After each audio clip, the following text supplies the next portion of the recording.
Welcome to this edition of Brand Buzz. Tonight, shop until you drop. And to make that happen, retailers are pulling out the oldest trick in the book ahead of the U.S. holiday season. Target is cutting prices on more than 2,000 items in areas such as food and holiday gifts. Walmart is also getting in on the action, offering inflation-free holiday meal deals. Supermarket Aldi rolling back its Thanksgiving meal bundle to pre-pandemic prices. Now, it's not unusual for retailers to cut prices around the holidays, but it's expected this year shoppers may spend a little less, as many complain of things simply costing too much. But not only are retailers moving prices back, they're also pushing up when they start putting holiday decorations out on the store shelves. You've all seen it. Now, you may have heard the infamous Christmas creep, with stores foisting Christmas-themed merchandise on shoppers earlier and earlier each year. But a new retail trend is hitting the scene as well, the Halloween creep. Okay, for more on how retailers are influenced by these holiday trends, let's bring in Josh Enomoto. He is a contributor for Benzinga and Bar Chart. Josh, great to have you back. Good to see you. Thanks for having me. Especially something fun like this. Okay, yeah. When did Summerween and Halloween creep become a thing? And which companies, which retailers do you think have been the most successful in kind of capitalizing on this? Well, I think it's just the natural evolution of capitalism. Over the past 20 years, the National Retail Federation notes that Halloween-related expenditures have increased over 250%. And so there is a massive economy underlining this Halloween season, and has continued to expand. And so, of course, there are certain companies that have succeeded more so than others. As you mentioned earlier in the clip, Disney is a major powerhouse, especially with its thematic events. But also big box retailers have been particularly successful. They have the advantage of scale and being able to provide various products across the different price spectrums. And so that has been especially helpful for consumers during this difficult period. Yeah, Josh, it's kind of an escape for folks, isn't it? Talk about the role that social media, we touched on it, but talk about what social media is doing to all this, because there's no question the holiday shopping season is such an important cog for retailers. So it isn't a surprise they're going to try and squeeze as much out of this as possible.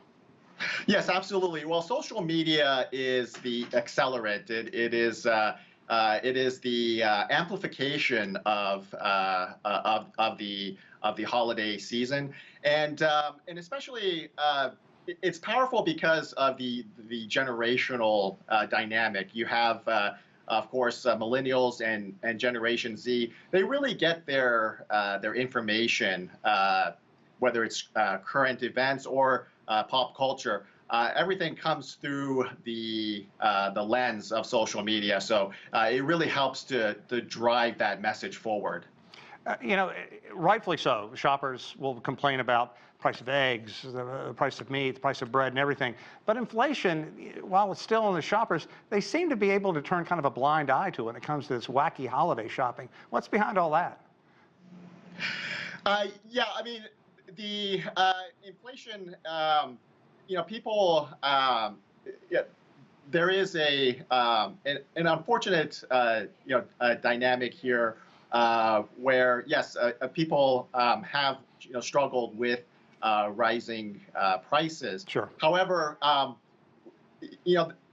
it's also the unique challenges associated with the pandemic. People are really looking forward to some kind of escape.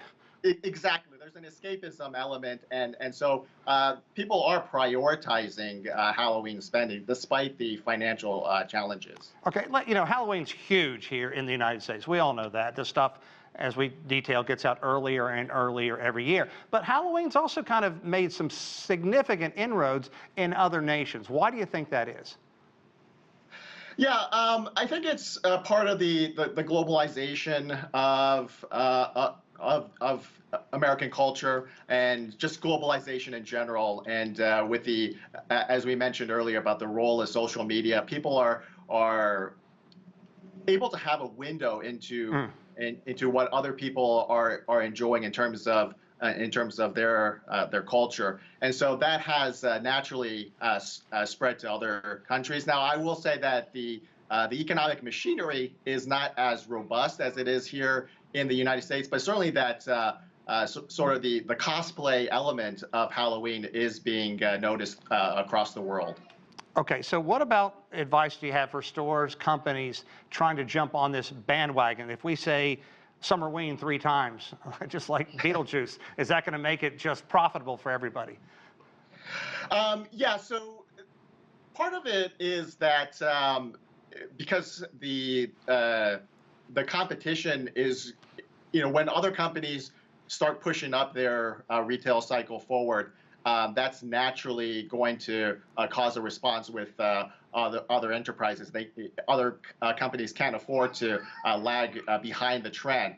But the advice that I would give is that you have to really make sure that the data really justifies making that transition towards this constant Halloween retail cycle. As well, companies have to be intimately aware of their supply chain and their logistics chain, because once the calendar rolls into November, that's it. Those Halloween sales, they're going to plummet. So they have to be very precise with their logistics, with their supply chain. They turn into pumpkins after the 31st of October.